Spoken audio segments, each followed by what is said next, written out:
Hi and welcome. In this video I'll show you how to pair your Sony XM4 headphones to your iPad. We'll start on the iPad, so let's go to Settings, and on the left hand side we're looking for Bluetooth. Bluetooth is currently toggled on, but I suggest you just toggle it off and toggle it back on again. Next, grab your headphones, and underneath the left cup is a power button. We want to press and hold that for approximately 10 seconds. Keep an eye on the iPad.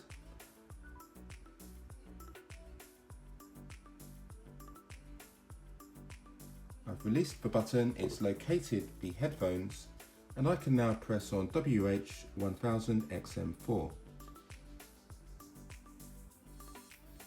And as you can see, they are now connected.